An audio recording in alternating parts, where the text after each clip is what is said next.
Good morning, everyone. Welcome to CapitaLand Investments first half 2025 financial results briefing. I'm Grace Chen, Head of Investor Relations. It's wonderful to see everyone this morning. Hard to believe that we're discussing our first half performance again. Always in very joyous August, a special month for Singapore. Just the past weekend, we celebrated our 60th year of nation building. To all Singaporeans, Happy National Day. And in case you don't know, 2025 is also a milestone year for CLI. CapitaLand celebrates our 25th year in operations. We're very happy to have you with us, our investment community. We have our sell-side analysts, members of the media, as well as our financiers. And I know many of you are also viewing us online, so a very warm welcome. Today, we will have our senior team walk us through our first half results. And first up, we have Mr. Andrew Lim, our Group COO, for opening remarks, and we'll pass the time to Paul Tam, our Group CFO, to take us through the financials. Andrew, please.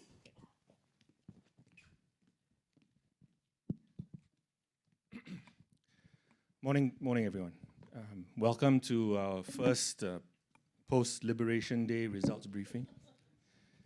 I'm sure all of you are feeling as liberated as we are, but I just want to rest assured that we are not going to do anything that does not mean a liberation from our principles of sound, sensible judgment for our journey towards our North Star. I just want to remind everyone what our North Star is for CLI. Okay, I break it down into 4 pieces. First is 200 billion, 2028, right? That should be a number that is familiar to everyone. The second is 500 million lodging management revenue for Kevin and his team.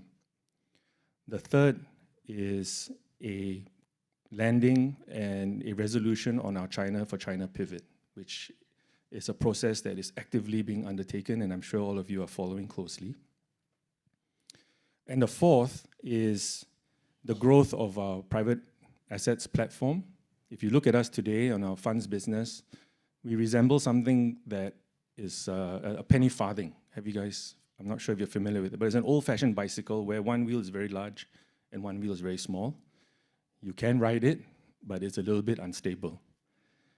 This, I think, describes our funds business today, right? We have a very large leading wheel in our listed funds business. We're Asia Pacific's largest REIT manager. And we're very proud of that, and we've done more in the last 12 months than anyone else in the REIT space. We have a relatively small funds business that we want to grow actively. And the North Star for us is that we turn the penny farthing into a racing bicycle, a proper road bike, with 2 equal-sized wheels, much more stability, much more speed, much more agility, much more nimbleness. So that's our North Star. And the journey continues first half 2025. Okay, let's turn to, as I mentioned, post-liberation, macro uncertainty, high.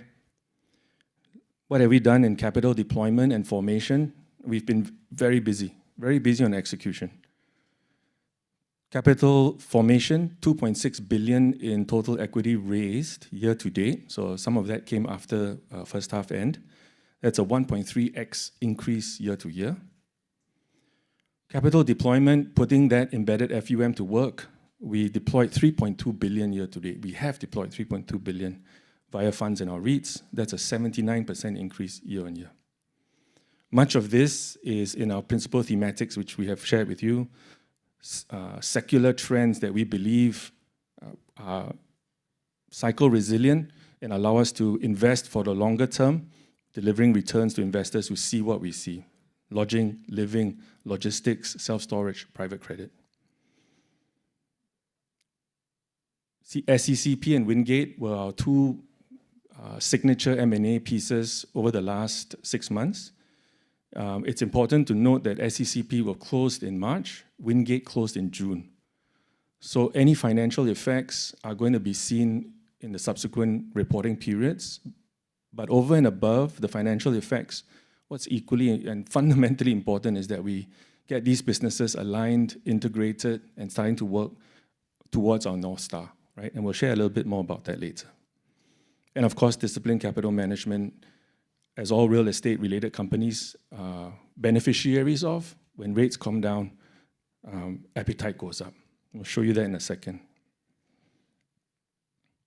Okay, so a minute about our two recent acquisitions. I'm sure you guys are very interested to see how we are doing.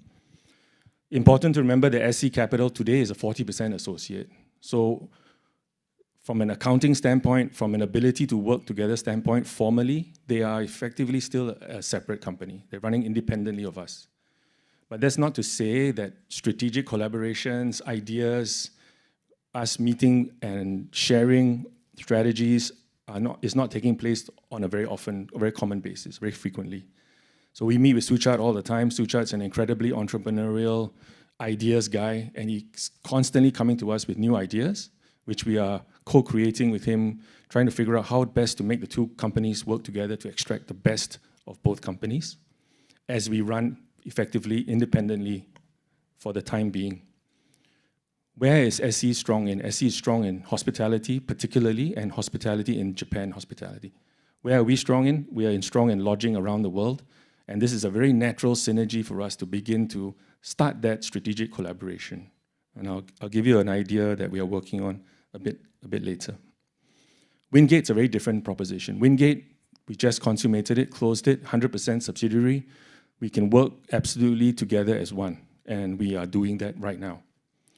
I believe that we are doing that at a perfect time because, as I will share with you, private credit to us as an organization is primed for growth in Asia Pacific. So we've already got some of Wingate products in position to take to our capital partners in Asia Pacific. The initial interest has been very strong, and I am highly confident we will start to see the fruits of the Wingate combination very soon in second half. I'll take a few slides to walk you through where we are on our 4 verticals. Okay, starting with our listed platform. As I'm sure all of you who watch the market and report on the market know, Core and Core Plus is back with a bang. What's the principal reason for this? I think it's interest rates. We are quite clearly past peak rates, and as peak rates come down, spreads to MPI yields start to make sense again and allow investors to come in and look at Core and Core Plus. And as a result, we can see that our REITs have been very busy in the last 6 months, able to raise capital, and importantly, able to deploy capital where we've seen total transaction values now north of 3 billion in the year-to-date period. So again, this is our crown jewel business.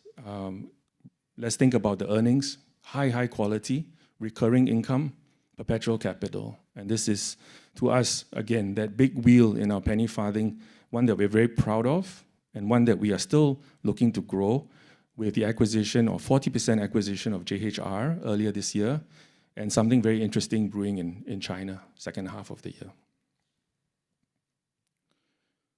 Private funds, work in progress. Total equity raised, as I mentioned, up 29% year on year. So amidst a challenging capital raise environment, right, capital raise volumes are still down, especially for real estate strategies.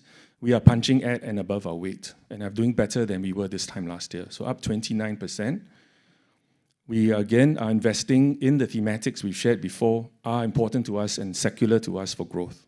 Lodging, living, logistics, self-storage, private credit. You can see examples across the products that are successfully being able to deploy the capital that LPs are entrusting with us. What's equally important is that the next 12 months has a healthy growth pipeline. We've got over 2 billion of targeted FUM coming in across these strategics and thematics. We are highly confident we will close our Clara 2 Living Fund. We have an APAC credit fund that is substantially seeded, pre-seeded, and has started soft launching. We have an APAC Living Fund that is in the works. This is the product we are working closely with Suchard and SC Capital team on to harness the strengths of both teams to see whether we can come out with a bang and really make a statement on the living space in Asia. In India, we are capitalizing on this very strong wave of optimism, tailwinds in the logistics space as well as the DC space. We're confident that in the next 12 months, we should be able to put out product that caters to both of these very important trends. Now, I want to take a minute to talk about private credit. Based on our house market research, the Asia-Pacific credit market, overall credit market, is somewhere around $63 trillion US. 80% of that is held by the banks. That's an incredibly huge number. Now, obviously, not all of the markets are accessible. We are including difficult to reach markets as well, but it's a massive number for Asia Pacific. If we are able to convert just 1% of that bank channel to private credit, that's about 500 billion in a market size for Asia Pacific private credit. Today, the private credit fund product as a whole is about 21 billion. And so from just that simple view of it, if you believe that there is room to grow the private credit space, we are in at a very early stage of a long secular growth cycle for Asia Pacific. The same type of growth cycle that we saw in the US first, and we are seeing in Europe now. We are already seeing markets in Asia that are leading in that front. Australia is by far the one that comes to mind first, which is why we bought Wingate. And Wingate falls in very nicely into that strategic roadmap. Other markets that are interesting, Korea, obviously Singapore comes into play, and India. Where are we on the product side? We have two products in credit. We have Asia Pacific Credit Program 1 and Korea Credit Program 1. Both were fully deployed, both have closed, and both are winding down with returns that are comfortably above our target hurdles that we committed to our LPs. We are now in the process of working on KCP2 and ACP2 with the track record from the earlier predecessors that I think gives us an excellent chance of securing re-ups from our existing LPs, but also raising the size, raising the mandate, becoming more discretionary in our nature, and becoming more scalable, which is obviously the end goal for all of our private equity products. So credit is in a very interesting space for us. It's incredibly strategic. It will help us grow that wheel for PIRA. It gives us a proper bicycle, PIRA bicycle. And we've got a very special guest here that Chikun will introduce to you in a not too distant future. So that's the private equity side of things, right? We are absolutely executing. We're not there yet. I think you all can see that. But we are highly confident if we are heading towards our North Star. North Star is a 200 billion, both on the funds, listed funds and the private fund side. And if we continue to capital raise effectively, we continue to manufacture good products that LPs want, and we continue to deliver returns to underwriting, we will get there. Okay, now back just across to our operating platforms. Lodging, again, growth mode, 9,400 units above that signed across 43 properties, higher clip than same time last year. Openings are slightly lower, but Kevin says we're confident this is a second half phenomenon, it will catch up. And importantly, RevPAR is staying relatively consistent. Lots of activity happening as our lodging management team marches towards its own North Star, 500 million revenue 2028. And on the commercial management side, Irvin and his team are doing what we set out to do, continuing to look after our customers well. And by looking after our customers well, we can manage our occupancy costs while driving positive rent reversion, which is the name of the game. At the same time, we are growing our third-party contracts as a service. You can see that dotted box, that contribution is going up. You see that on the right-hand side pie chart. And you also see better diversification across our three core markets of Singapore, China, and now India is coming on very nicely as a consistent contributor as our BP, our logistics, and suburban office platform begins to crystallize and attain critical mass. And underpinning all of that is our digital platform, Capstar, which is very powerful, incredibly popular, and growing nicely. Okay, I'll just end off with one other point I'd like to make to all of you, and that we also talked a little bit about better balance across capital employment. And I think this sums it up nicely. Total investments across all four of our core growth markets grew 60% to 1.3 billion year to date. So again, we said this to you, we wanted to get better balance at Investor Day across our core geographies. We are investing heavily into India. Those of you will have seen we signed a highly strategic, monumental MOU with the Maharashtra government for over $2 billion to invest in that, which gives us nice seed platforms into the vehicles that I talked about. Korea credit program is well underway. Australia, we've got Wingate that will lead the way, lead the charge in our private credit growth. And in Japan, we have our strategic partnership with SC Capital alongside the second largest lodging REIT that is already listed there. So there's a lot of activity going on in our core markets, which should, again, allow us to achieve that balance by 2028. Okay, so I'll pass it to Paul in a bit. I don't want to sound overly rosy. There are a few headwinds. I just leave some of these headwinds with you. As we are executing, as I hope you can see, we are seeing that uncertainty remains incredibly high, right? Thanks to Liberation Day and a host of other factors. What is happening is that people are taking longer as a result to make decisions. Investment decisions, M&A decisions, tenancy decisions, all of these things are taking longer because people are nervous, right? How do I sign a lease for the next 3 years when I don't know what's happening next week? How do I invest with this capital manager if I have no idea what interest rates will be, or whether this country will be at war, that country will have a tariff of 2x, etc., etc. These things confuse and obfuscate and make life difficult for decision makers. We empathize absolutely. Our data tells us that to raise a fund these days takes 2 years. So you're going to expect to see choppiness from an accounting period to accounting period.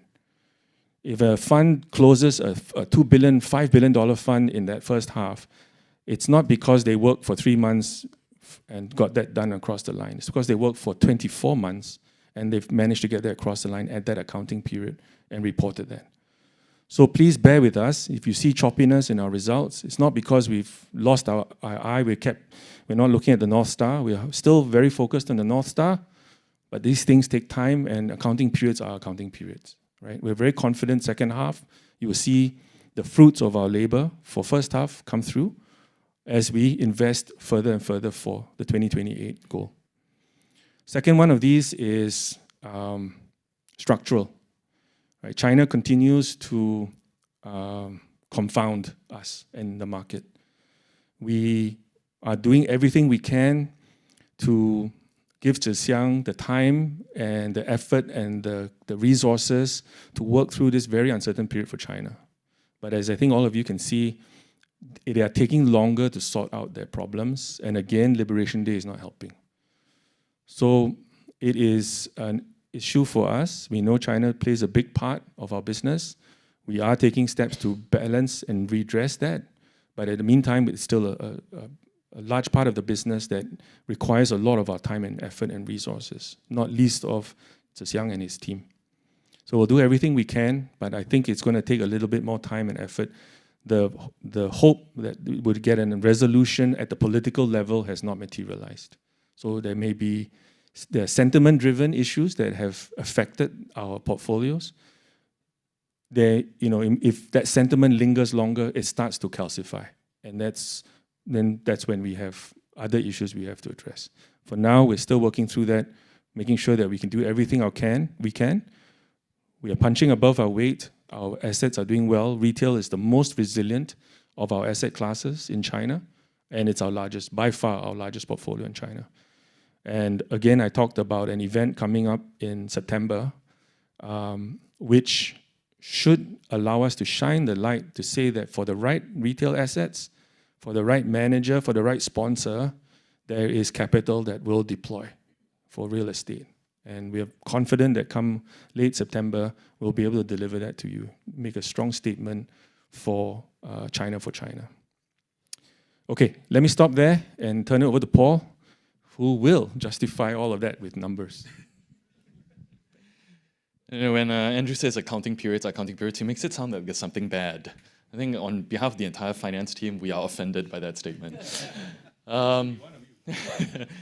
So let me just run through first half numbers. There was some adjustments, obviously, because of first half numbers, but you know, it may not look as pretty as we would like, as Andrew indicated. But the truth is, there is actually a fair bit of strength in the underlying numbers, which is why I think we're a little bit less concerned about some of the financials from versus what you see for the headline numbers. So maybe let me start with operating PATMI on the left side. So operating PATMI down first half versus first half, down 12%. The reasons being, I think, what most of you are expecting. We had a loss of contribution from divested assets, lower fund performance fees, absence of one-off tax write-back. But let me just go through this in a little bit more detail. So perhaps I start with the corporate and others, which was a plus 17 down to a negative 8 for us. We had a one-off tax write-back last year due to previous restructuring and write-back of some of the provisions, which was an $18 million swing. So I would take that as a one-off. We don't really look at that as part of our core operations. So the movement in the corporate side is not such a major factor for us. So really where we focus on is the two boxes, the real estate investment income and the fee income. So if you look at the real estate investment income, the 104 to 106, most of you know we divested $5 billion worth of assets last year. We divested Ion Orchard, US multifamily, Suzhou iHub, and we were expecting a dip in our real estate investment business. I have to say, I think a lot of credit to our treasury team, to some of our investment teams. We were able to redeploy fast enough. India funds started to contribute more, interest savings started to contribute more, and we made up for what we thought was going to be an earnings gap in the real estate investment business. That for us has turned out much better than we expected. Hopefully we can continue this into the second half. We still have a little bit ways that we want to grow.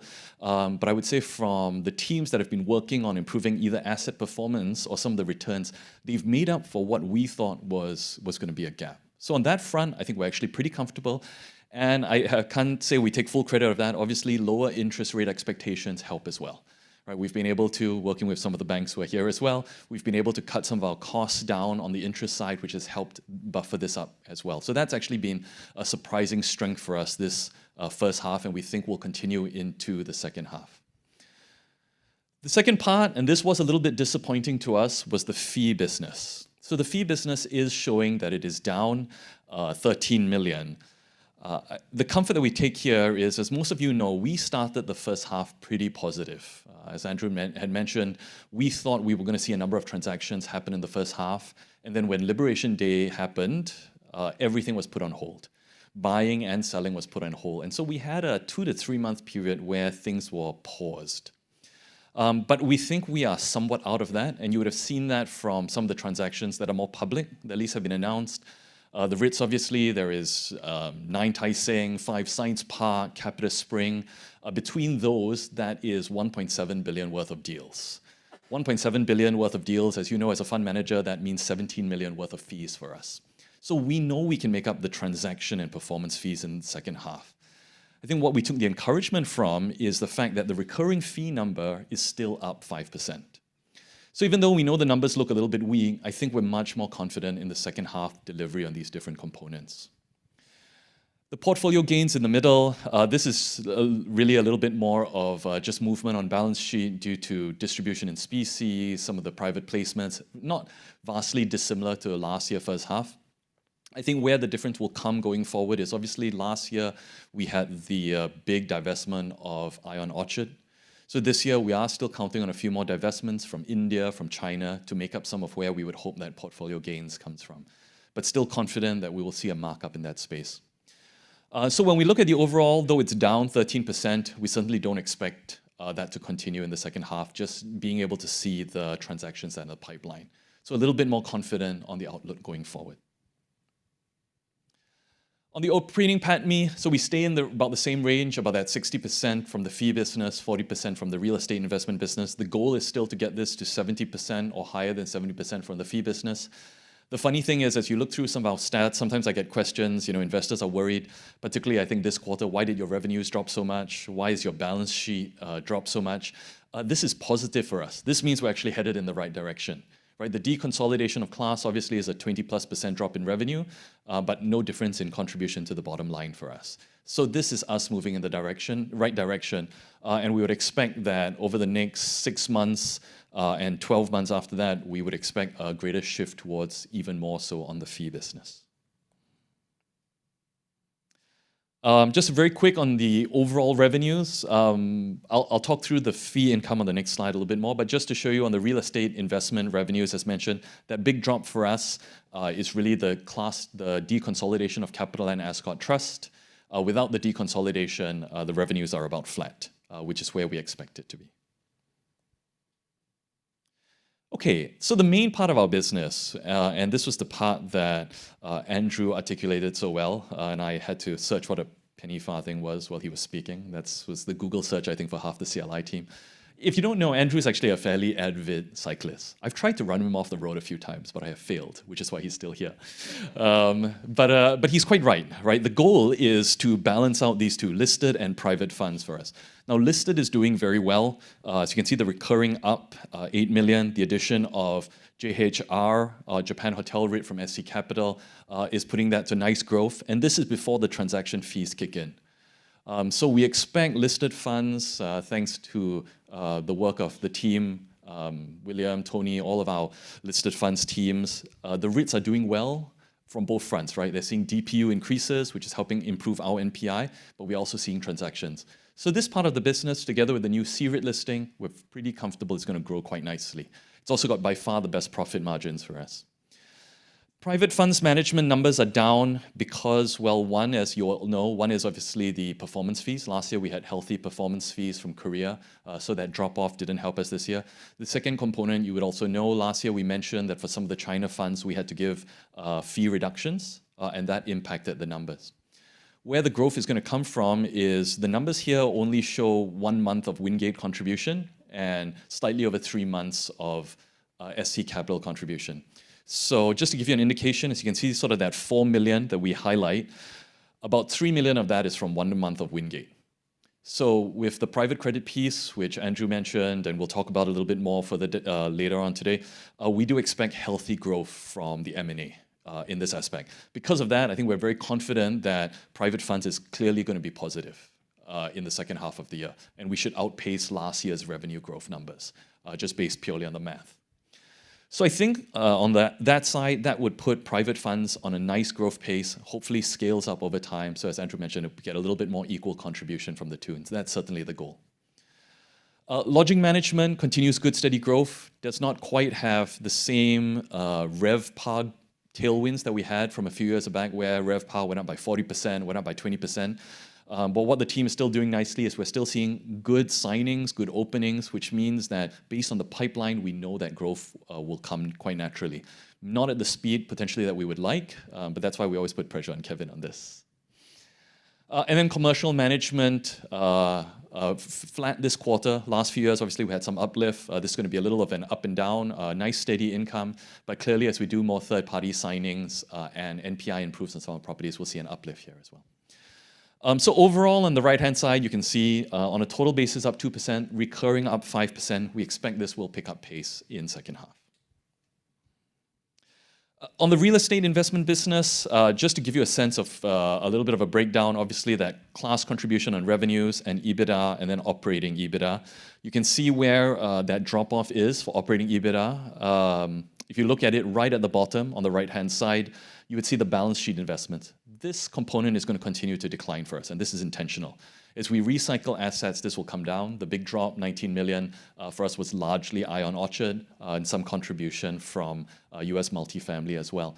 So we expect that portion to come down. Private funds, as some of our value-add funds have started to improve, we expect that contribution will naturally increase. Some of our investments in the private funds have not historically been contributing very much because they were development funds, but we're starting to see some of that uplift. So that's positive for us. And then on the listed REITs, most of you follow them quite well, and so this is just our share of the earnings. This part will also likely come down somewhat because we are lowering our stakes in the REITs. So obviously we sold versus last year this time, we sold 150 million of CapitaLand Ascot Trust. We did the distribution in species of CICT. So that's why the earnings have come down despite the fact that the REITs themselves are actually doing slightly better. So this, as I mentioned, it may seem a little bit contrary, but this component coming down means we are actually headed in the right direction. This is our expectation going forward.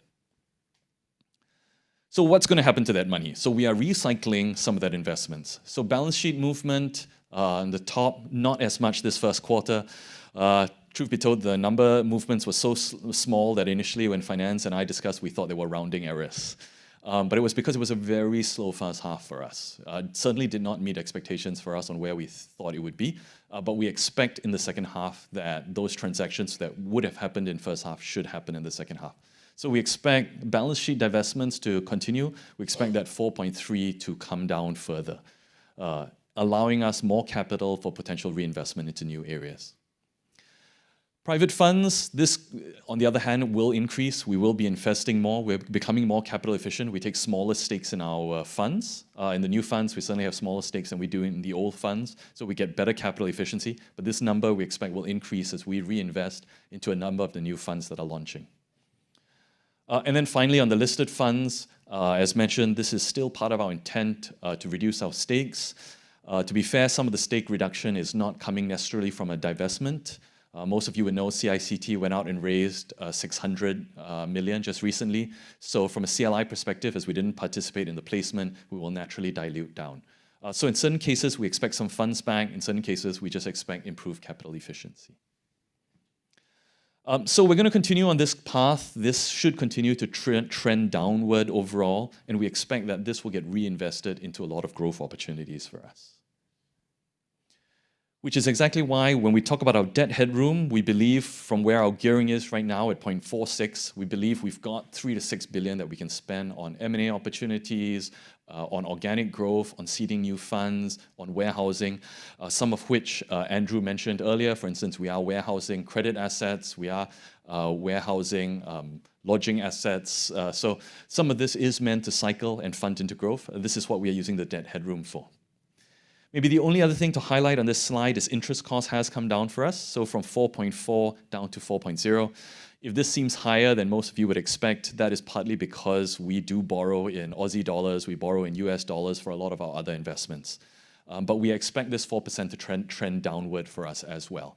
Hopefully, as rate cuts do kick in, if the US does go ahead in September with a cut, obviously that also helps us on the Singapore side and across the borrowing. Australia also just cut just this past week, so we do expect borrowing costs will slide for us as well. So that is something that we think not just helps us on the interest rate savings, but also, as most of you know, this means we'll see more deals moving as there's a little bit more positivity in the market.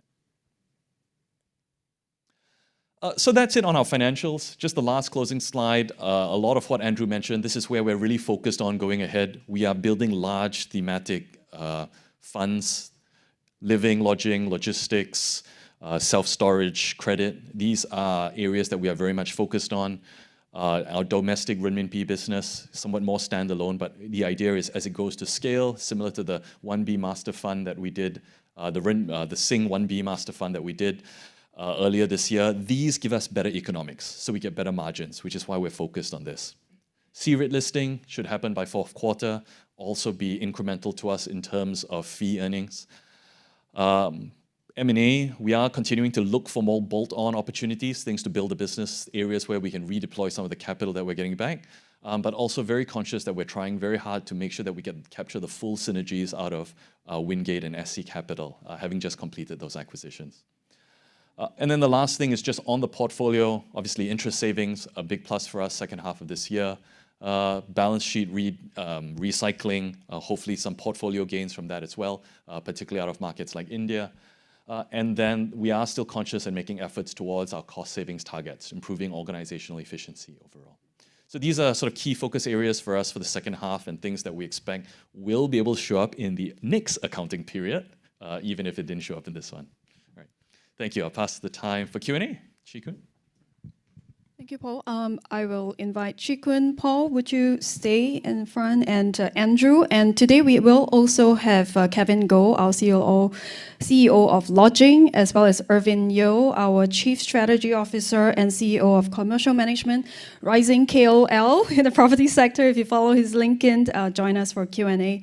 Chikun, would you like to share some reflections before I we see start? hands up so fast. Wait, just give me, I try to keep this short. Paul and Andrew have done such a great job in the presentation, so I am increasingly trying to work myself out doing presentation. Thank you, Paul. Thank you, Andrew. So maybe just to re-emphasize a few points on the China. The pace of recycling has not been as fast as we would like in terms of reducing our balance sheet exposure.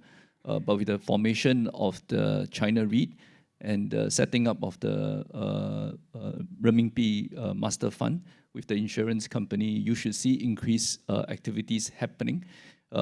Sometimes things take a bit longer because of the approval processes that needs to take place in China, which are beyond our control. So that is the context, but things should happen. But also given the fact that because we have a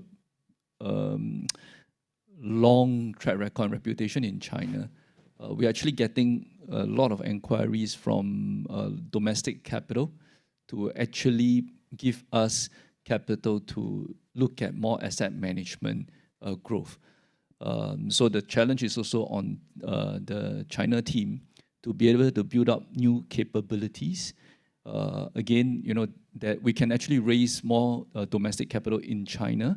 It's just that we believe fundamentally we want to be able to build out the teams, find good deals, and it's on the basis that we can find good deals, underwrite good deals, then we take the capital. I mean, it's just there's the backdrop for the Chinese economy. It's a bit, sometimes not so clear for us to underwrite the outlook. That's why we are a bit more careful in the amount of capital that we are prepared to take. So again, it is the fundamental basis of making sure that we want to be very focused on delivering high quality, consistent earnings for our LPs and our investors, and we raise funds on that basis. So that's on China. Growth, I think Andrew has captured a lot.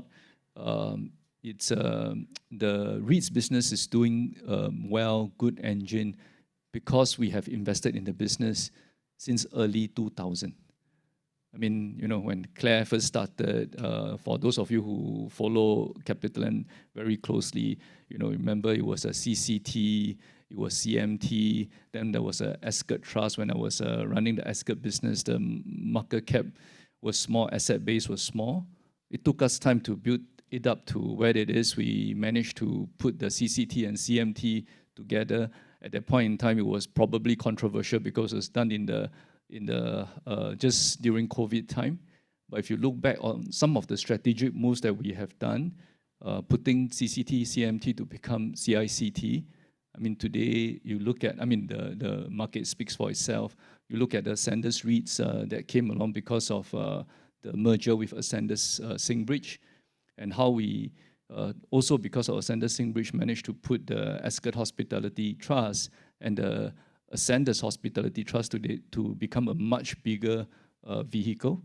And once you have the size, you will be able to trade with a much lower cost of capital and be able to do a lot more deals and can compete more effectively against many other vehicles. I mean, that was a very single-minded objective that we wanted to do, and it takes time. I mean, it took us years to get us to where it is today, and that's why I think that there's a lot more things that we can do on the listed space to create new listings in other jurisdictions, or to create new products in Singapore as well. And that's something that we will focus on getting that through. And of course, the growth, apart from on the private fund side, you know, we are building up teams on the ground. There are different kinds of news that you are hearing about, you know, we are doing this deal, we are doing that deals. I'm sure some of you may ask me, but I think, you know, to being an investment manager, we will constantly be looking out for deals. Some of it you may hear in in the market. Some of you may want me to comment, but we're not going to comment on any specific deals. But as an investment manager, if we think that there are good deals, structuring good deals, able to structure a good deals and can bring in capital and we can make good money for investors, naturally, we will look at it. So if you ask me on any specific comments on anything that you hear in the news, I am unable to comment. But I just want to tell you that it is our job to constantly be looking and structuring deal. And that happens because we really have deep boots on the ground. And through the, when we started to restructure the business, building up relationship with the different capital partners, become more confident on the capital that will come together with us on some of the deals that we are doing. And that will be the kind of basis in how we look at deals. Of course, M&A side, apart from Wingate, apart from SC Capital, we will continue to look at good deals. But just again, I like to remind the audience is when we look at M&A, it's not just M&A just to bulk up on our AUM. We must find high quality deals that, if you buy a 2 billion platform, can we grow it to 10 billion? Can we grow it to 15 billion? This is really the consideration when we look at M&A. Okay, and at the end of it all, it's really about the people. We have been spending time curating the team, recruiting people. The team is a lot more international, coming from people with strong private equity background. Because if you can't find good people with the right value system, we will not be able to do good deals and be able to make sure that we invest well on behalf of the investors. And there's a lot of co-investment that takes place because we personally have to put in money to make sure that we are all aligned with the investors. With that, I also want to take the chance to introduce Kishore. I mean, we came out with the news. Kishore is be joining us. He's going to help us he's going to be the CEO for Alternative. Going to help us to drive in terms of the credit business. And I think useful for him to just spend a few minutes just to introduce himself and maybe explain why he chose to join us here. Thanks, Chiku, and good morning, everyone. Thanks for the welcome. So my name's Kishore Murjani. I've been in the private markets or private funds industry for about 30 years. In most industries, that would make you a dinosaur. Fortunately, this is one where it gives you more pattern recognition because your LLM resides in your brain for the most part. I spent the last 15 years at Blackstone, lived in Singapore for about 20 years now. At Blackstone, I ran a business called Tactical Opportunities. So that invested quite extensively in insurance and credit, in particular, an Australian credit business called Latrobe Financial, which we took from a small family-owned mortgage lender to today, I think, Asia's largest private credit manager at about 20 billion Aussie dollars of AUM. I've been in Singapore, as I said, for 20 years. So from afar, I've always looked at CLI as a brand that I think is pristine, as a business that is, I've always viewed as a brand with that's sort of a generator of safe returns with good discipline. Chiku, I've known for many years, and I've gotten to know much of the team over the last little while. I'm really excited to come in and work with this team to sort of expand into adjacencies beyond sort of the direct real estate place where clearly CLI has an incredible position of strength, but take that in a bold but very disciplined manner, right? So I clearly see there are areas where this brand, with its balance sheet, has the ability, has a clear right to play and an ability to win, right? So we're going to approach it from that standpoint, take the experience of this team, complemented with people who understand the verticals that we're going into, and look to capture that. So I'm really excited about coming on board and working with Chiku, Paul, Andrew, and the rest of the team. Thank you. Thank you, Kishore. And with that, we will start our Q&A. Mervyn from JPM is not around because he hurt his leg, and somebody's here to put up the hands for him. Terence, please. Thank you so much. Thank you for the opportunity, Grace. Thank you, Chikun, Andrew, and Paul. Terence from JP Morgan. I just had two questions. First on acquisitions. I wanted to ask a little bit about how you're seeing acquisitions of other platforms. Understand that you have that 3 to 6 billion that you could potentially deploy.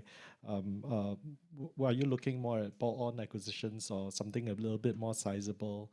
And in terms of timing, you mentioned that rates are falling. So how do you see multiples now? Is this the right time to get in, or is there a risk that if you were to delay further, multiples could rise? On the second question, I want to ask on divestments. Perhaps could you touch a little bit more on some of the plans for second half, in particular the China divestments, the C-REIT, and also the master fund, and potentially India data centers. I think that's quite interesting. Thank you. On the M&A side, we have been looking. I mean, Janine probably looks at like 100 deals. Obviously, we say no to most deals because for the current situation, many of the GP with big exposure to private markets, actually many of them have difficulties raising capital. So we definitely will look for capabilities, whether to give us new sector expertise or market that can help to strengthen our market positioning. I mean, Wingate, the reason why we looked at Wingate was because we wanted to go into private credit. We just think that it's going to take a long time to just build up a team and do the business. So it's much faster to at least buy a platform that we are familiar with, the people that we know, and use it to turbocharge the growth. And through that, and it's happening. And will we look at more private credit platforms or adjacencies? Definitely. Asia Pac is an area that I think is still relatively undeveloped, and there are adjacencies to the private credit business that can help to bolt on. I think those are interesting things that we will look at. In the real estate side, if there are things that we can do in terms of platforms, say on that further help us to deepen our capabilities on logistics, student accommodation, or even data centers, we will look at it. And potentially even new adjacency. If you take a step back, if you want to build an asset management business, we have real estate, and now we are building up private credit. Real estate, from an asset management perspective, it's very dependent on interest rates. When the interest rate goes up, fundraising becomes very, very challenging.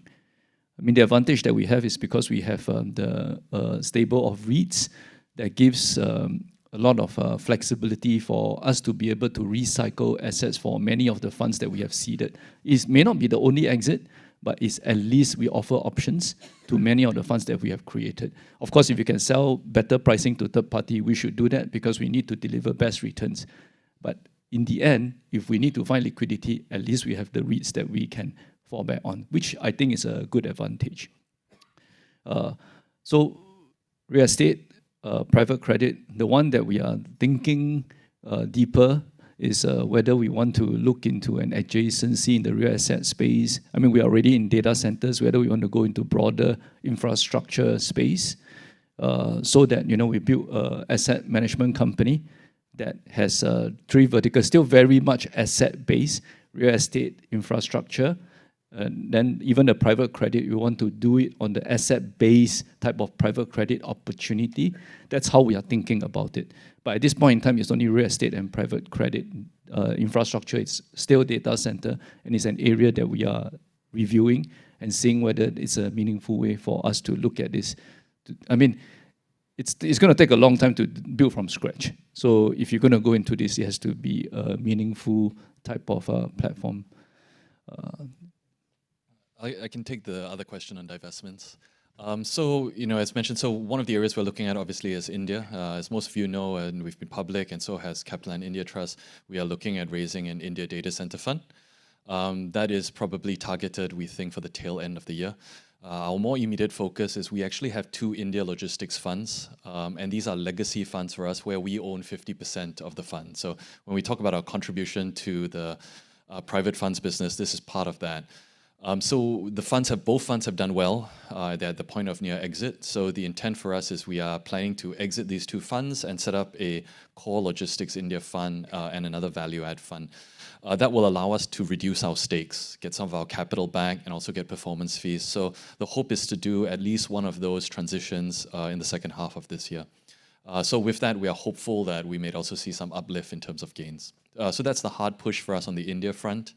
On the China side, as you all know, it's still a very challenging, tough environment for China. Fortunately, with the C-REIT listing and the master fund, these gives us avenues for capital recycling. So for the master fund, as Chikun just mentioned, we want to make sure we do what's best for the investors as well, which means not just CapitaLand assets, but also potentially third-party assets. So it should be a nice blend of assets in the fund. But that said, we do think there are one or two assets on balance sheet for us, which are viable candidates to go into this fund. So I would say in the second half of the year, between the various initiatives, we are hoping to divest more than $500 million worth of China assets. For these, we may not quite see the same uplift as we would expect from India. We expect some will be positive, some will be negative, depending on the assets themselves.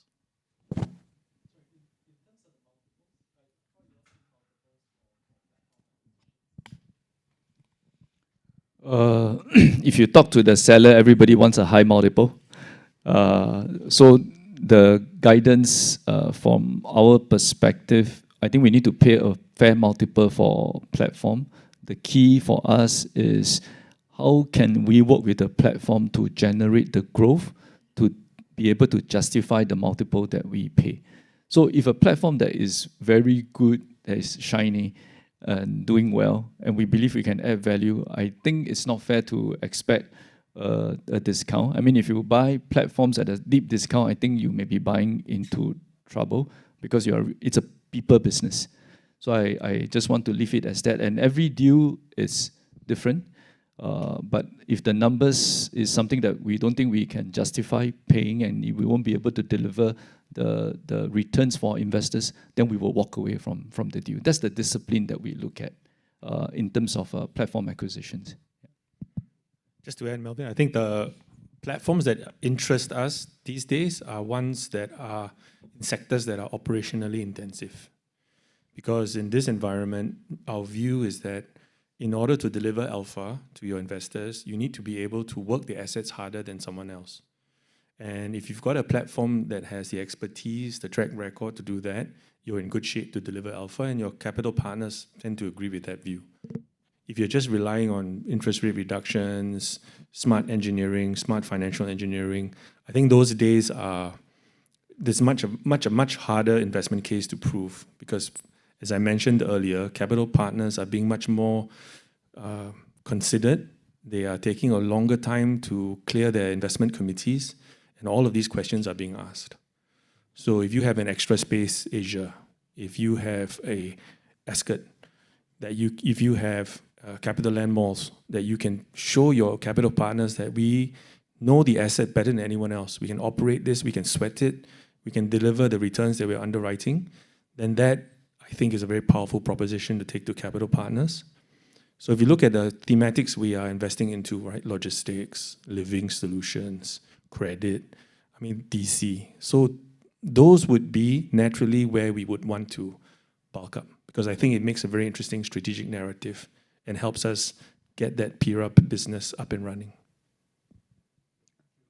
We'll have the next question from Brendan. Hi, morning, Chikun and team.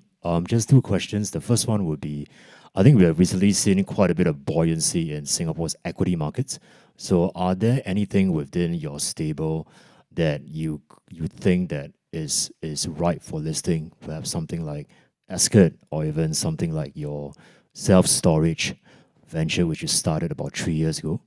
So that's my first question.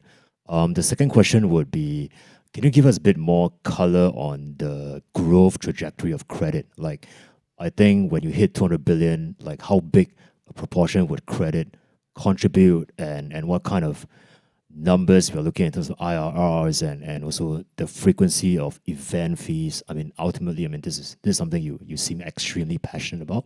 So I just wanted to find out where we can put in our model for this business. Yeah, thanks. On the listing in Singapore,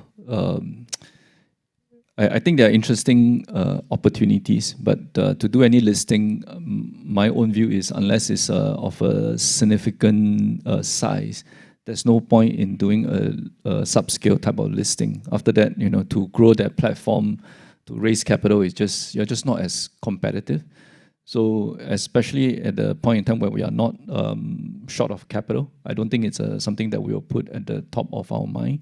What we want to do is to turbocharge the growth. We look at Ascot's business. It is a very unique platform in the lodging space. It is one of its kind. I mean, it's not. There are many other hospitality platforms, but this one is really in the extended corporate stay, where the operating margins are a lot higher because you just have much fewer people working at the properties, and it's growing quite nicely.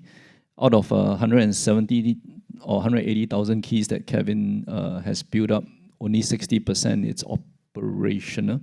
So there's a lot of fee uplift as the properties becomes operational, and the team is continue to invest on growth.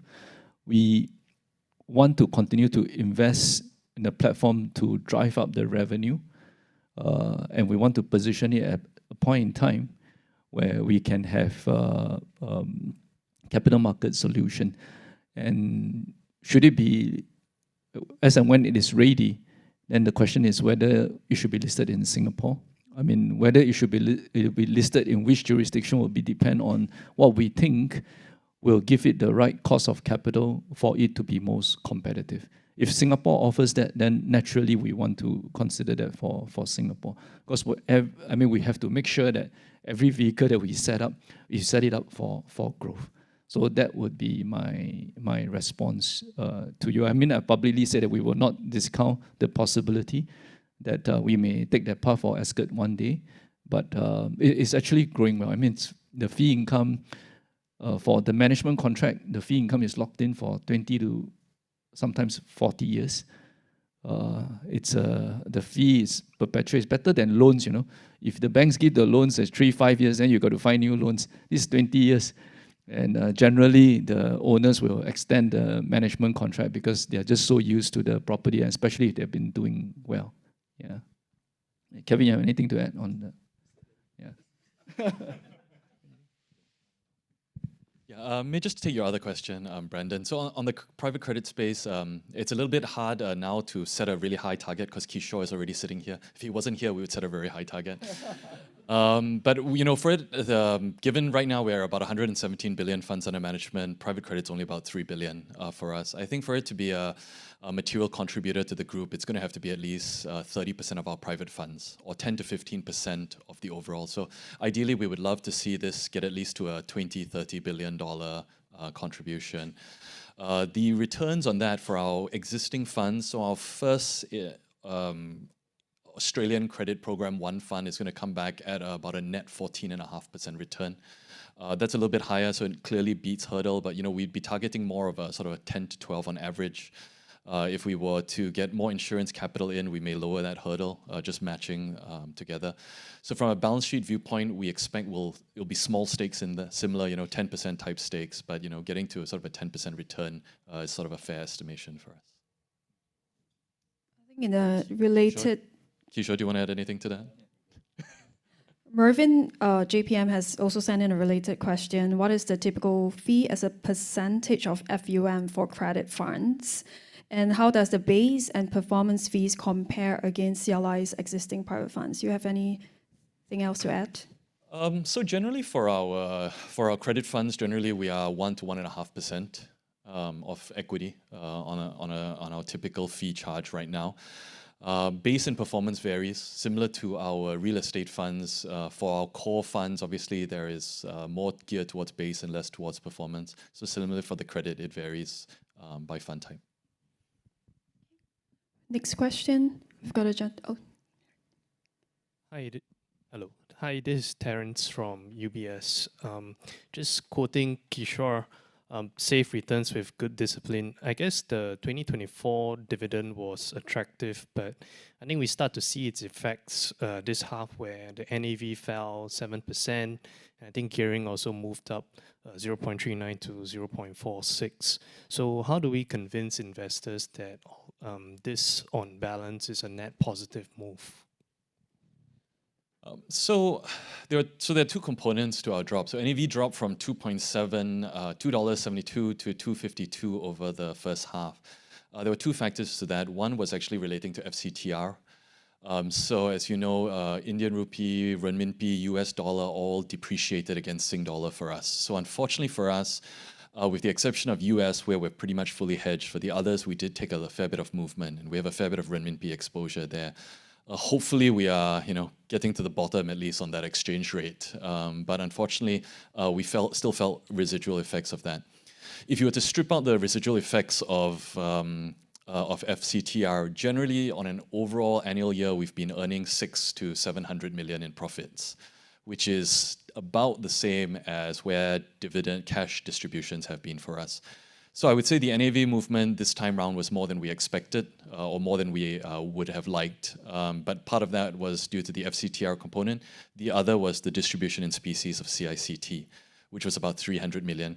I wouldn't say we will always do a distribution in species of units. As mentioned, we also sold 150 million of class shares end of last year. So we will sort of intermix between the two. Part of that is to get the cash back to redeploy into other proceeds. Part of it is we do look at that return in NAV as actually just rewarding shareholders as well. Got it. And the second question is 2025, I think there's been quite a bit of recycling of the Singapore book into CICT and Clare. So the question is, how is CLI keeping up its Singapore pipeline? Or is it fair to say that the S-REITs will have to start looking more and more offshore from here? I think there are still third-party opportunities for CL. For the REITs that we have in Singapore, I would say that there are a few opportunities. There are third-party assets. CLI together with CLD will continue to look at opportunities together. We can always set up development fund together with CLD colleagues to pursue opportunities.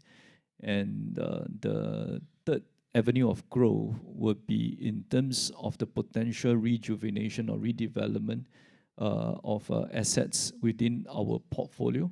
Some of them are quite dated, but sitting on top of excellent transportation nodes.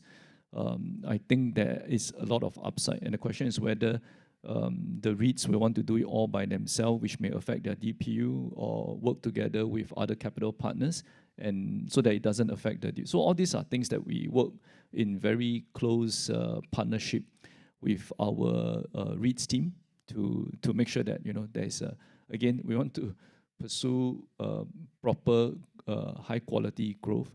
With respect to whether each of the REITs are looking for overseas, I think that depends on the mandate. I mean, I don't want to speak on behalf of the various REIT CEO. Clare has its own mandate. So if there are good opportunities in the markets that they have already decided to go, they will continue to do that. CICT is largely Singapore, with some small presence in Australia and Germany at this point in time. If I can just add to that, I think part of this is the change in business model for us. We don't look at our REITs as recycling vehicles anymore, right? They're meant to really optimize and be fund management vehicles, which means that it's no longer relying on deals from the sponsor, whether it's us or CapitaLand Development. And I think if you look at a number of our REITs, I would say Ascendus REIT with William and Serena on CapitaLand Ascot Trust, they've shown the ability to do accretive, good deals with third parties. Our expectation going forward is that is the model that we expect from them. Anything that the sponsor can do to help, we would certainly like to do. But we think that the management teams we have in the REITs are of a international high enough standard that they can run very well on their own. So that would be the expectation for growth going forward. Okay, we have the next question from Vijay. Yeah, hi. Morning. Thanks for the presentation. I just have two questions. My first question is in terms of FRE to FUM, fee-related earnings. Is there a pressure or squeeze in terms of FRE to FUM, especially on the private side, considering that this segment has been quite growing strongly and there is a lot of competition in this space. I noticed this has come down about 6 to 4 basis points this first half of the year. My second question is, what are your thoughts in terms of Hong Kong market, especially on equity side or a private credit side with more distress opportunities emerging over there? Thank you. Thanks, Vijay. I'll take the first one, and I'll leave Paul to talk about Hong Kong. The first one is, yes, there will always be fee pressure. Yes, it's a highly competitive environment, but then goes back to what is your value proposition to your LP, right? If I can show you something that is backed by a first-in-class operating platform, that is backed by strong management team, backed by a GP that is supportive, full credibility, full integrity, all of these things I think are worth something in today's environment where uncertainty is high. You don't know where the next crisis is coming from. You're not sure if you can trust your partners, etc., who may have the best of intentions but may be swayed by other things that happen, right? So I think for us, we know what we can bring to our capital partners. We can bring a pedigree that I think is very difficult to match. You can argue about whether being semi-state-owned is good or bad. We think it's very good. We think it brings us a very strong ability to stand toe-to-toe with other GPs out there to say, we will be here regardless of what happens. And we've got excellent funding cost stability. We've got excellent capital cost stability because of that. And if we've got the right operating platforms that underpin the right strategies in living, lodging, logistics, private credit, DCs, then that gives us the ability to hold fees and say, you're getting a bargain for all of these things that we bring to the table. So that's the way we're going to do it. Just specifically, if you're asking about this first half fees, just as Andrew mentioned, I mean, there is a little bit of fee pressure, but what reflects in this accounting period numbers is there's a lack of transactions for first half. So fund management fees, that's partly the drop in 3 basis points. The other change, and I apologize, I should have highlighted, the reason it drops from 85 to 79 on the overall is because for SC Capital and for Wingate, we don't do property management or lodging management. So in the all-in fee number that usually reflects, as we start doing more third-party and broader fund management, that number is going to move down. So we think in the longer run, the focus for us is the fund management one, and that 45 should move up as the transactions come through. On your other question on Hong Kong, it's a good indirect question. As Chee Koon mentioned, we are not commenting on specific deals that are in the market. I do think we are on the lookout for opportunities. We believe that we're in turning points in certain markets, whether it's due to interest rates or where the economy is. So we are keeping an eye open for opportunities and assessing what we see. Donald? Donald from BofA. A couple of questions. Maybe first on maybe not the Hong Kong question, but Andrew, you mentioned earlier that you think core is back, right? And so in your acquisition M&A plans, you have that 4 sectors. But what about the traditional real estate like retail and office within the region? Is this something that is starting to be a bit more exciting for you guys? That's the first question. My second question is also, I'm not pointing to you, but relating to what you said earlier, that something interesting is coming out in China sometime in the second half. Could you elaborate on that? And I guess my question also is, on the divestment in China, it has been taking a few years. So at the board level, is there a timeline where you need to right-size your China exposure? And if there is a time that you say, enough is enough, we're going to divest at whatever price? Or is it a pricing thing, or is it a demand thing? Could you elaborate on that? Thanks. Very quickly, the surprise event was a C-REIT listing. Sorry. There's only one surprise. Okay, so to core, the answer is yes. There is, we saw the early shoots of this last year, but there wasn't enough momentum. This year it has turned because many jurisdictions went clearly demonstrated they were past peak rates and started to cut. And then this wall of core money, which has, in most cases, has to deploy, pension funds, insurance companies, they start to look at what core products are interesting to them. And for countries where office or slash retail are investable for the right types of assets, right locations, it absolutely is in play. So two good examples, Singapore clearly, for a multitude of reasons, but our commercial business remains on a very strong, stable footing, and Australia. Australia, we have started to see capital flows come in, Angelo and Rahul on the ground, starting to see strong interest in the right types of retail. So products are being formed, funds are being formed, funds are being launched, retail funds are being launched, and we can see that coming as well. So for the right type of product, right type of investor, we want to take advantage of this being on the ground in Australia. Office, a little bit more difficult to pierce because office, I think that the issue is structural. So you got to figure out whether your market does have too much office supply for the structural change that has occurred, right, with work from home. And if you still have too much supply, then you have to be careful about pricing stuff. Retail, nothing got built in the last 4 years, 5 years, largely in Asia. And so that supply glut has passed, it's been absorbed, and now the demand is back because retail is core. Retail is the nice, steady, resilient return for the right types of assets. Would it be more owner-operator kind of model that you're looking at, or through the funds management? Both. I mean, obviously, we can't be operator everywhere, but in our core markets where Irvin is active and is looking to grow into, we would certainly look to expand our footprint. That third-party contract can potentially turn into asset ownership as well.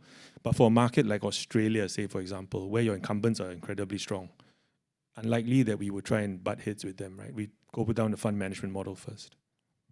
I think since we're on this topic, Irvin, do you have any reflections on the operational end? Yeah, to that, so in markets that we're active in, Singapore, Malaysia, China, we are still looking. And there may be something coming up in Johor.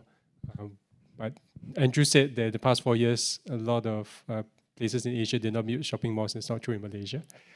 It's quite a lot of retail coming up there. So we are looking at different models of asset-light management where we can bring our network of tenants and our operating abilities there. We are certainly strong in KL, in Penang, and in Kuantan. But we are looking for a space in Johor. So watch this space. There should be something coming up soon. Donald has a question on the divestment timeline. Yeah, China divestments. Yes, we are as impatient, I think, as the market is on this one. We certainly would like to see them move faster. I think over the last few years, certainly it's been more challenging than we had hoped. And Tze Xiang, fortunately, is our CEO there, and he's got to be the strongest perseverance I've ever seen of anyone in following these things through. We do expect to make headway in the second half, concretely on a couple of assets, which I think will help. We would love to see more progress. Part of putting the master fund and the CREIT in place is to allow a pipeline for us to exit. So it will not happen necessarily at the speed that we had hoped. Certainly as a management team, we'd hope to go faster, but we hope that we'll get some concrete progress in the next few months. Any more questions? We do have one from Derek, who's viewing online. Derek DBS, can you share what is the expected or target premium to book from the divestments for second half? Is NAV a level that is achievable? Yes, Derek, you only get questions answered when you show up in person, I'm afraid. No, I'm just kidding. Yes, certainly we expect an overall, it depends very much by market. Certainly for India, we're expecting a premium to book. For China, it'll be a little bit of a mix, some assets above, some below. We hope that overall we will be a net positive from an NAV perspective. Another question from Terence. Mic is coming. Thanks.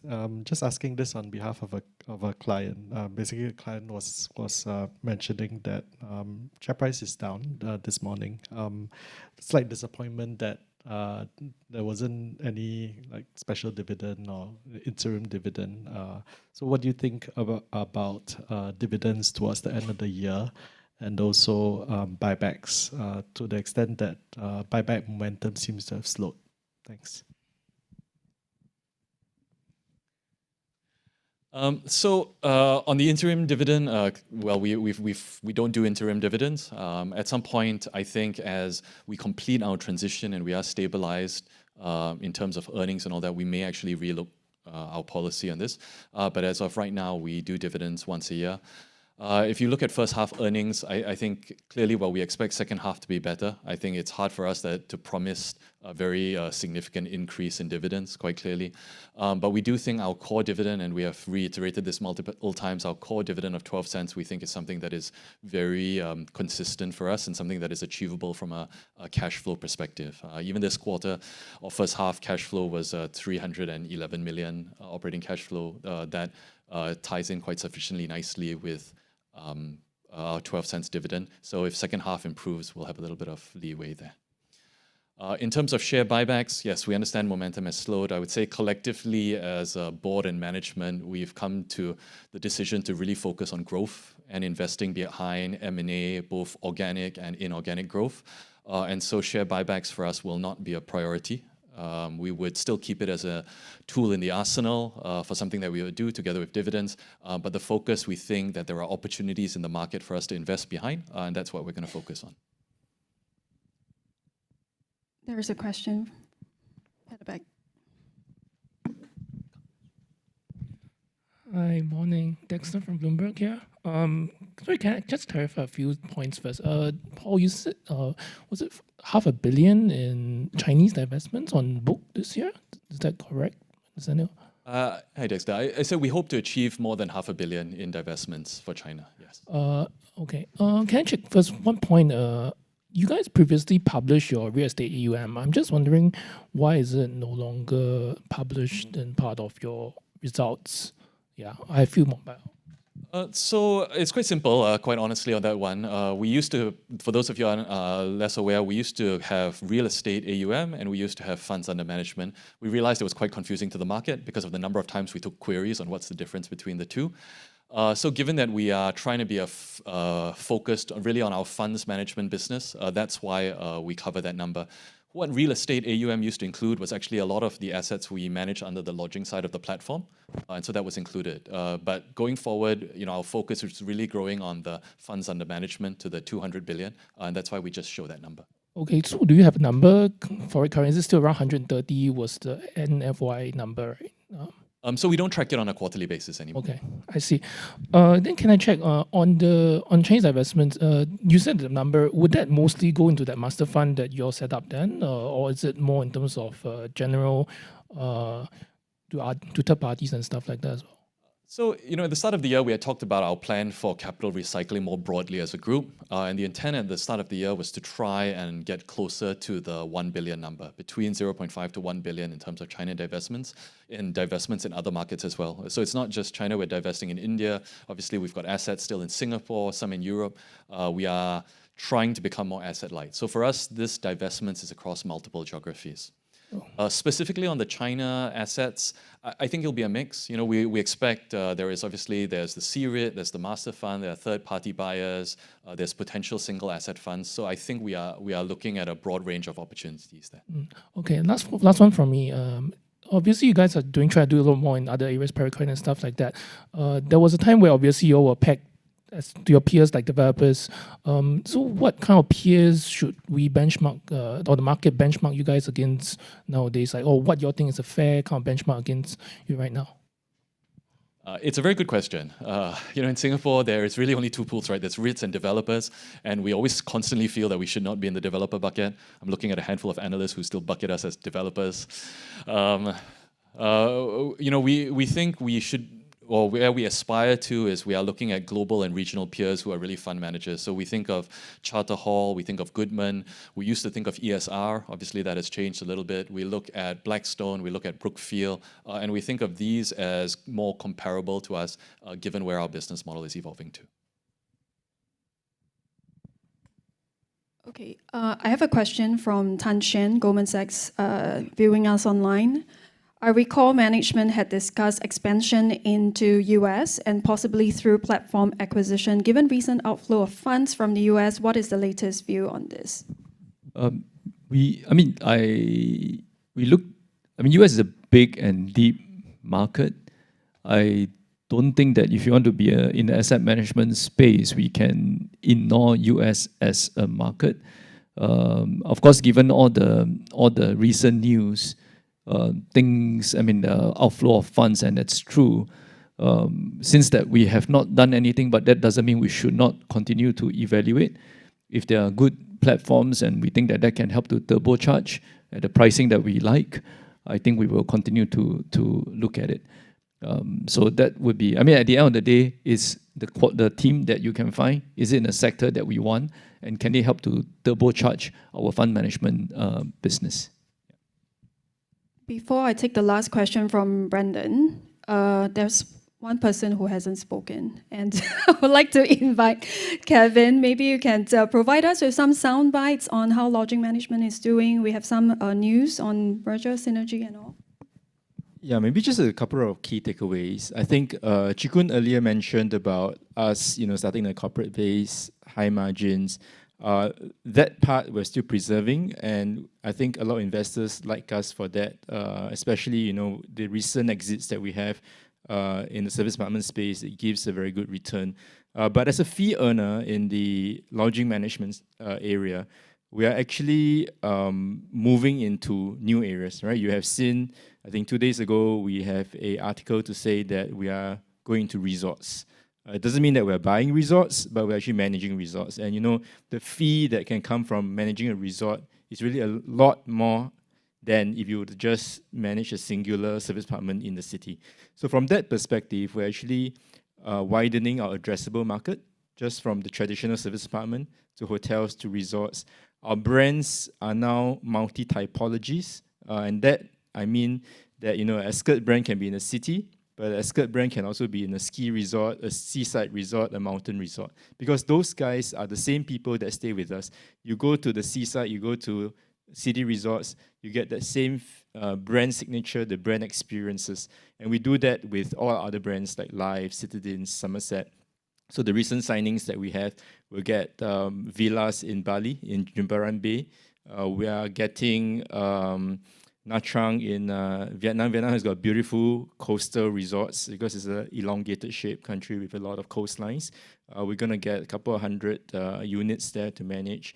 So it's going to be quite an exciting journey for us. We're going to turbocharge growth by looking at multi-typologies. We're looking at new addressable markets, right? So, to earlier question on listing, it's Chee Koon's decision because we are kind of like a subsidiary to CLI. But I do feel that there's a lot of growth to be delivered in the next few years. And I think over the next 2-3 years, you will see a lot more new openings, a lot more new properties from all the Ascot brands, 14 of them, and you'll see us going into a lot more exciting locations that all our loyalty members, which by the way grown by leaps and bounds from 0 in 2019 to close to about 7 million now, and we're going to see it growing to 15, 20, 25 million, right? So I think I am very optimistic that there's a pathway to a very nice growth path for the lodging management business. Brendan, you have a question? Yeah, just one question. I noted from the press release that I think your chairman is quite confident that CLI is going to hit that 200 billion FUM. So I'm just keen to find out whether is that a hard target, and I think with what's going on globally right now, could you guide us on what is the implied CAGR growth that you're looking for within both the private side and the listed side to get to that 200 billion number? Or do you think we could see like a mega platform acquisition if that 200 billion target gets harder to achieve? We indicated 200 billion as a way to guide the team. Asset management business is a scale business, right? You need to build scale, you need to build the AUM so that LPs will essentially generally be attracted to GPs with scale. And scale provide a lot of cost synergies and for you to do a lot more things.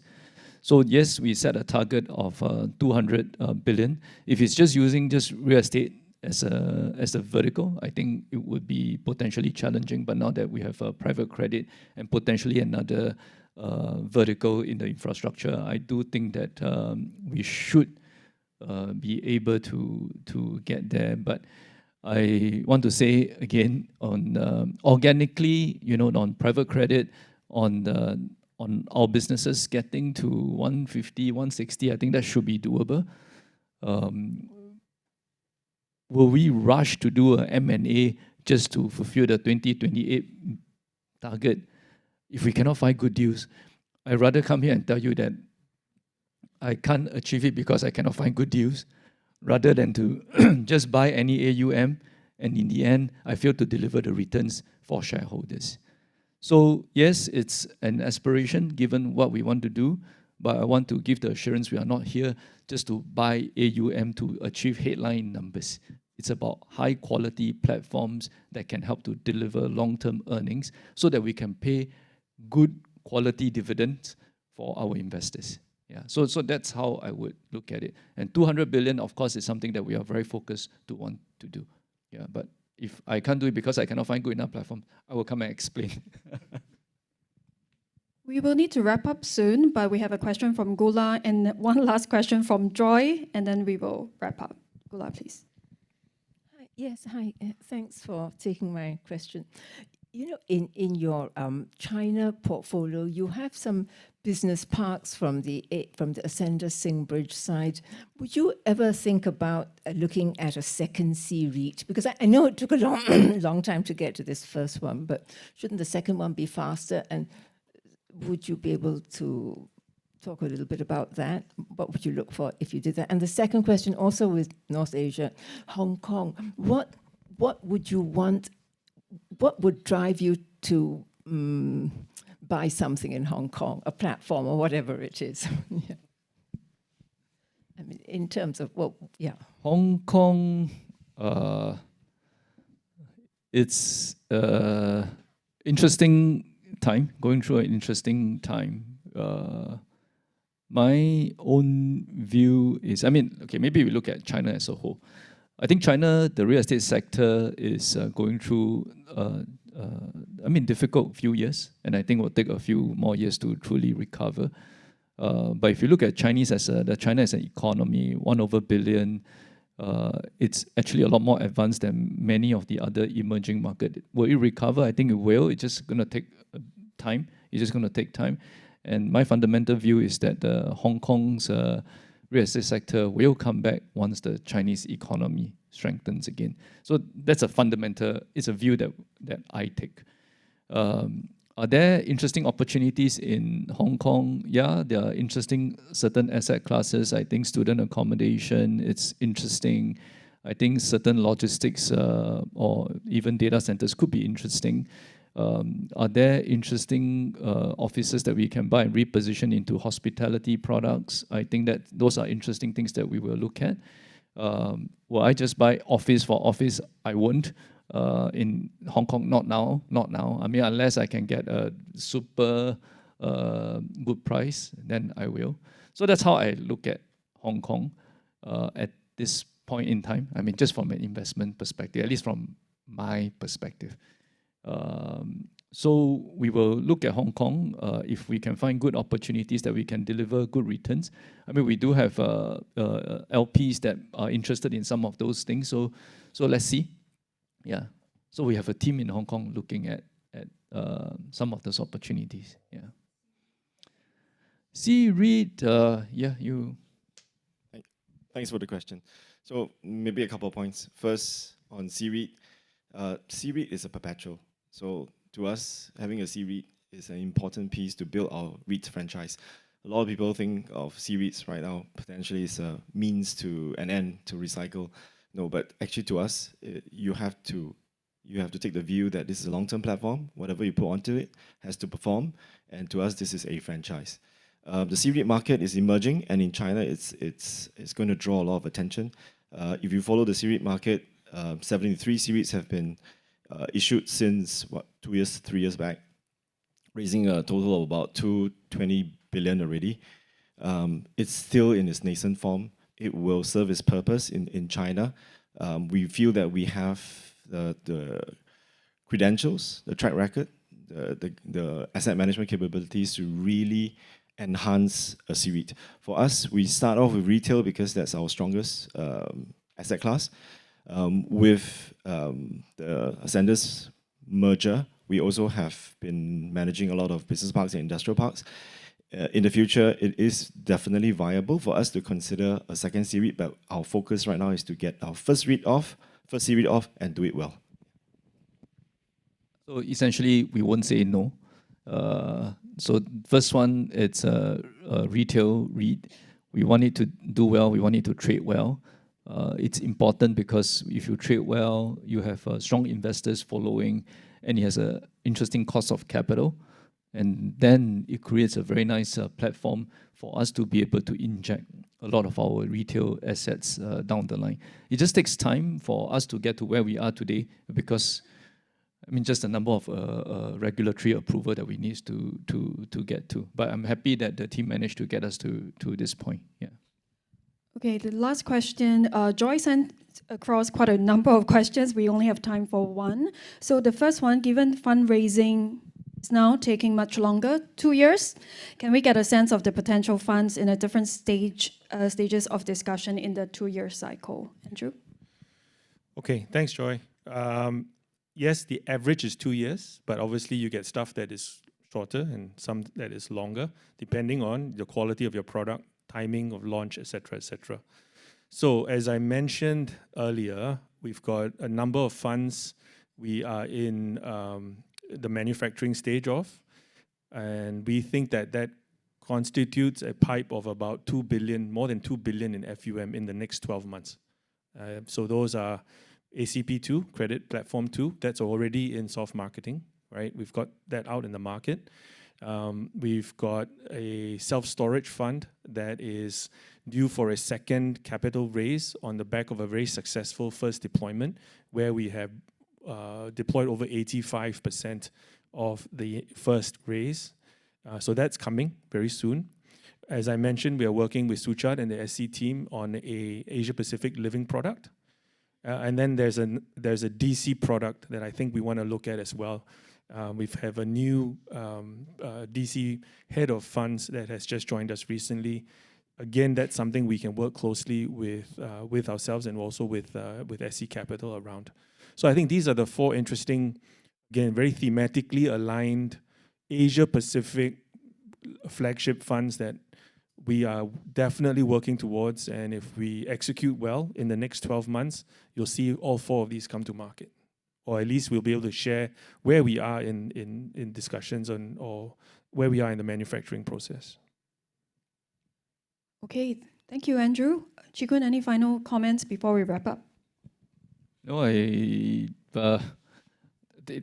building up the private funds business requires us to invest in the capabilities and the teams and the relationship with the LP.